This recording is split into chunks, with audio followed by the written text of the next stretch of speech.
दोस्तों नमस्कार। मेरा नाम ब्रह्मदत्त भारद्वाज है और मेरा यूट्यूब चैनल बजट टूरिस्ट भी है। वैसे तो आप पहले से अगर मेरा चैनल देखते हैं तो जानते ही होंगे। तो दोस्तों, आज मैं आपके सामने फिर एक नया विषय लेकर के आया हूँ। वो विषय है घरेलू यात्रा या डोमेस्टिक ट्रैवल। तो दोस्तों, ये मैं आपको बताने जा रहा हूँ कि अगर हम फॉरेन ट्रैवल नहीं करते, हिचकते हैं, तो कोई दिक्कत नहीं है। हम घरेलू अपने देश में भी यात्रा कर सकते हैं। बहुत कुछ है हमारे देश में देखने के लिए, और जब हम भ्रमण पे जाएंगे तो बहुत सारी चीजें सीखेंगे जो हमें पता नहीं है और हमें आगे जीवन में बहुत लाभदायक होंगी। तो सबसे पहले तो मैं आपको ये बता रहा हूँ कि घरेलू यात्रा किफायती होती है। मेरा मतलब यह है कि इसमें खर्चा कम होता है। आप कम खर्चे पे एक सुविधाजनक यात्रा ज्ञानवर्धन करने के लिए और साथ में एक याद रखने वाली यात्रा कर सकते हैं। इसमें इसलिए मैं कह रहा हूँ कि ये आसान है, क्योंकि ना तो इसमें पासपोर्ट की जरूरत पड़ेगी आपको, ना आपको वीजा लेने की जरूरत पड़ेगी, और ना ही आपका बहुत समय खराब होगा। टीका करण भी कई देशों में मांगते हैं, तो यहाँ पर आपको अपने देश में टीकाकरण की भी जरूरत नहीं है, और आपको ट्रैवल इंश्योरेंस करवाने की भी जरूरत नहीं है, जो काफी समय भी लेती हैं और आपका उसमें पैसा भी खर्च होता है। तो दोस्तों, घरेलू यात्रा हमारे लिए बहुत लाभदायक हैं। इसके साथ ही मैं आपको ये भी बता रहा हूँ कि घरेलू यात्रा से व्यक्तिगत विकास भी सुनिश्चित है। इसका सबसे बड़ा लाभ यह है कि सांस्कृतिक ज्ञान वर्धन और मानसिक तनाव से छुटकारा तथा शारीरिक एक्टिविटी या शारीरिक फिजिकल तनाव भी टूर करने से दूर होता है।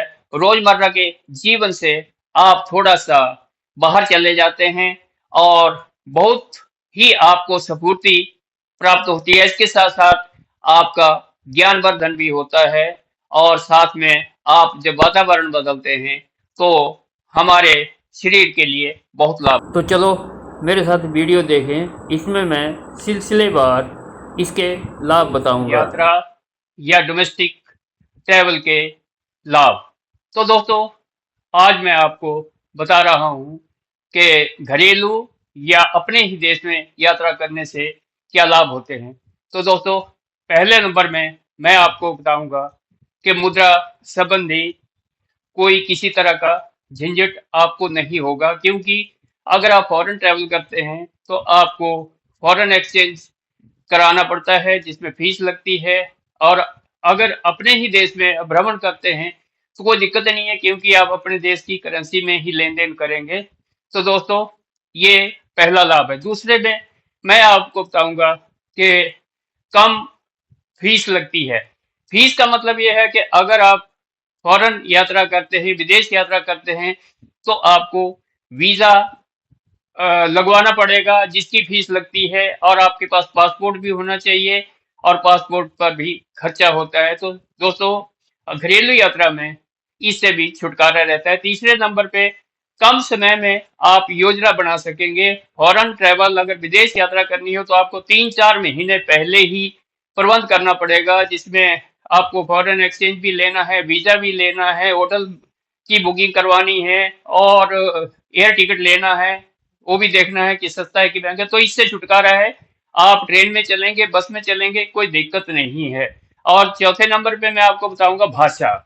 भाषा संबंधी, हाँ, अपने देश में भी ऐसा नहीं है कि सब कुछ ठीक ठाक है, लेकिन फिर भी हाँ, हिंदी या इंग्लिश तो बराबर चलती है। तो दोस्तों, फॉरेन या विदेश यात्रा में जो आपको आप सोच रहे हैं कि भाषा की दिक्कत आएगी, अपने देश में अगर यात्रा करते हैं तो भाषा की भी कोई दिक्कत नहीं आएगी। हाँ, अगर पांचवें नंबर पे मैं आपको बता रहा हूँ कि हमारे देश में बहुत सारी ऐसी जगह हैं जिसके बारे में हम नहीं जानते। हमने इतिहास में पढ़ा है और भूगोल पढ़ा है और व्यंजनों के बारे में जानते हैं और दृश्य, लेकिन हम क्योंकि वहां गए नहीं है तो इसलिए हमें पता नहीं है। जब हम वहां जाएंगे तो उसका पूरा आनंद उठाएंगे। और अगर आप अपने देश में यात्रा करेंगे, छठे नंबर पे आता है राष्ट्रीय गौरव। आप अपने देश का गौरव बढ़ाएंगे अगर अपने देश में यात्रा करेंगे। इसमें आप विभिन्न भाषा क्षेत्रों में जाएंगे और विभिन्न क्षेत्रीय समूह में जाएंगे और उनमें बातचीत करेंगे तो समन्वय बढ़ेगा और हमारा ज्ञान भी बढ़ेगा। नंबर 7 पे मानसिक तनाव से आपको छुट्टी मिलेगी, क्योंकि जब आप भ्रमण करने जाएंगे तो सारी चिंताओं को दूर करके करके जाएंगे और वहां पर जो आप नई नई जगह पे नए दृश्य देखेंगे तो वैसे ही आप तरोताजा हो जाएंगे और आगे आप अपनी जिंदगी में एक बहुत ताजगी या स्फूर्ति महसूस करेंगे।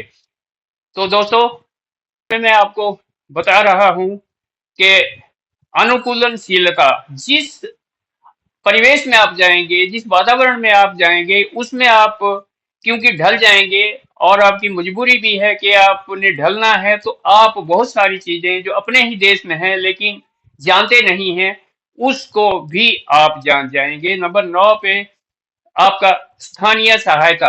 हाँ, ये मैं आपको कह रहा हूं क्योंकि अगर आप दूसरे देश में जाते हैं तो जो आप खर्चा करते हैं वो उन लोगों के लिए फायदेमंद होता है, उनको लाभ होता है। लेकिन अगर आप अपने देश में यात्रा करते हैं तो जो आप खर्चा करते हैं वो हमारे ही देश में रहेगा, हमारे ही भाइयों को फायदा मिलेगा। उसमें छोटे छोटे समुदाय या जो होटल मैनेजमेंट वाले हैं या जो और भी आपको सहायता प्रदान करते हैं, वो पैसा उनको जाएगा तो भी आप उनकी सहायता कर रहे हैं। 10वें नंबर पे अंतरराष्ट्रीय यात्रा के लिए आप की ये तैयारी हो जाएगी। अगर आप देश में ही भ्रमण करते हैं, अपने देश में ही घूमते हैं, तो भी आप बहुत कुछ सीख जाएंगे, जिससे आपको अगर विदेश यात्रा करने का मौका मिले तो आपको कोई दिक्कत आने वाली नहीं है। नंबर 11 पे मैं आपको बताऊंगा समय प्रबंधन। हाँ, घर में रह करके हम आलसी हो जाते हैं। कब उठना है, कब सोना है, हमें कोई मतलब वो चिंता नहीं होती। लेकिन जब आप बाहर जाते हैं तो आपको एक एक मिनट की कीमत समझ आती है। बस 4 घंटे चलेगी तो 4 घंटे में आपने क्या क्या देखना है, बस के बाद आपने क्या करना है, होटल में पहुंचेंगे उसके बाद क्या करना है। तो ये सारी चीजें आप एक टाइम मैनेजमेंट भी सीखेंगे जो लाइफ में बहुत जरूरी होता है। 12वां नंबर में आपको बताऊंगा कि हमने इतिहास, भूगोल और संस्कृति के बारे में जो पुस्तकों में पढ़ा है उसको हम प्रैक्टिकल रूप में, प्रायोगिक रूप में उसको हम समझेंगे, देखेंगे तो बड़ा आनंद आएगा। आप ऐसे ऐसे स्थान देखेंगे जो आपने पढ़ा जरूर है लेकिन जैसे बीच हो गया, समुद्र का बीच हो गया, बर्फ की चोटियां हो गई, ग्लेशियर हो गए, उन सब बातों को जो आप पढ़ते थे उसके बारे में जब आप वहां जाएंगे तो आप आनंद उठाएंगे और जानकारी प्राप्त करेंगे। सबसे लास्ट 13वें नंबर पे मैं आपको बता रहा हूं, फिजिकल एक्टिविटी भी आप जब करेंगे तो आपको उसमें भी लाभ मिलेगा। क्योंकि जब आप नई जगह जाएंगे तो आपने घूमना है, एक जगह तो बैठना नहीं है। जब आप चलेंगे फिरेंगे तो उसमें भी आपके शरीर की मूवमेंट होगी और उसमें आपको बहुत लाभ मिलेगा। तो दोस्तों, लगता है कि आप इन सब चीजों को जानने के बाद अपना घूमने का प्रोग्राम जरूर बनाएंगे और बनाएं, मेरे को बहुत खुशी होगी। धन्यवाद। तो दोस्तों, वीडियो आपने देखी, वीडियो कैसी लगी?